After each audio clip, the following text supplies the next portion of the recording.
It's not often that I do a lesson about Shakespeare, but today I thought it would be nice to have some of I think it's the original wording.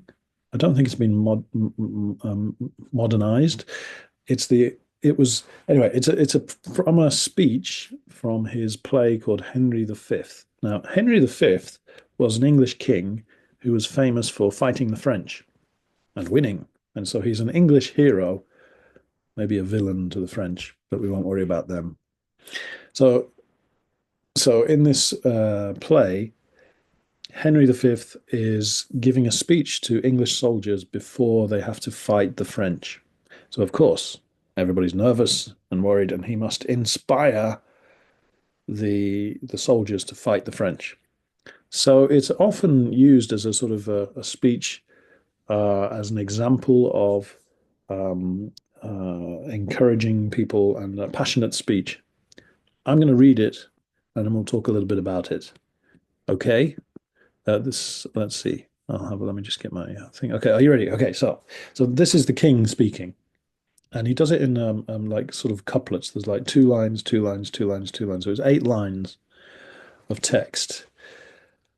I'll have a go. Okay, here we go. Once more unto the breach, dear friends, once more, or close the wall up with our English dead. In peace, there's nothing so becomes a man as modest stillness and humility. But when the blast of war blows in our ears, then imitate the action of the tiger. Stiffen the sinews, summon up the blood, disguise fair nature with hard favoured rage. And it goes on. Wow! What did that mean? Well, if we go through it like in 2 lines and 2 lines, okay, the first 2 lines. Once more unto the breach, dear friends, once more, or close the wall up with our English dead. A breach is a break. So he's saying once more, we have to go fight these French, and there's a hole in the wall that we're going to fight through. I think it's a French castle. So we have to go to the danger zone once more onto the breach, into the break. Come on, friends, once more. Or we close the wall up with our English dead. We may die fighting these French people, but that's the choice we have. We have no choice. We must go and fight. Hopefully we will win, or else we will die trying. Doesn't make me want to do this, but maybe if you believe that you're fighting for your king and your country and God, then maybe you will do this. I don't know. So the next line is interesting. He says, in peace, there's nothing so becomes a man as modest stillness and humility. So he's saying in peacetime, when we're not fighting, nothing so becomes a man. There's nothing better than to be humble and have humility and be kind, stillness, be modest. So in peacetime, we don't usually fight like this. Okay, that's what he's saying. He said, I know you are peaceful, good human beings, but, and this is the but when the blast of war blows in our ears, then imitate the action of the tiger. When the blast of war, the explosions of war, or maybe it's the trumpet. No, when you've got the blast of war in your ear and you know you must fight, then you must imitate the action of the tiger. So copy what a tiger does. So he's saying, I know that you are good, reasonable Englishmen. You are all gentlemen in peacetime, but in war, you must be like a tiger. And the final 2 lines.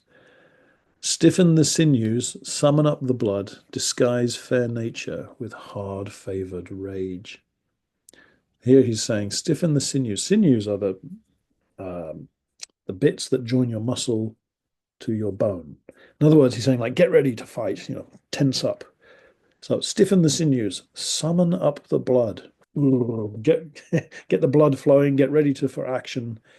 Disguise fair nature with hard favoured rage. So he knows that you're a fair, decent, ordinary people, but you must disguise that, hide the fact that you are nice, and be angry and rage and show anger so that you can win the battle.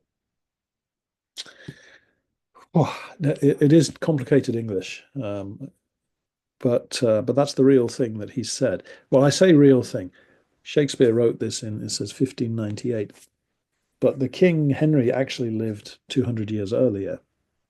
So this, I don't think this is really what the king said. This is what Shakespeare imagines him saying. So he's giving him really strong lines, strong words.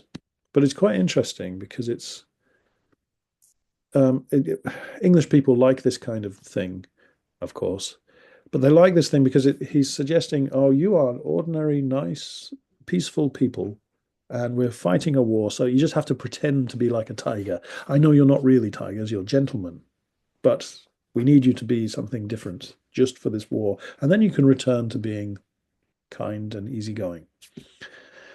And maybe that's a nice way of thinking. When nobody wants to think that we are evil fighting machines that like to kill. No, nobody wants to be like that. And he's saying you don't have to be. Just pretend to be a tiger just for a short time. And anyway, there we are. That's the very famous speech. So have a look at that and see what you think. I've got three questions. Do you know any lines, these words? Do you know any lines from famous speeches from memory? I think this one is the once more unto the breach, dear friends, once more. That part is quite famous. People know that. Have you ever given a speech in English? And finally, when is it useful to give a passionate speech, full of passion, full of emotion? Okay, that's all I've got right now.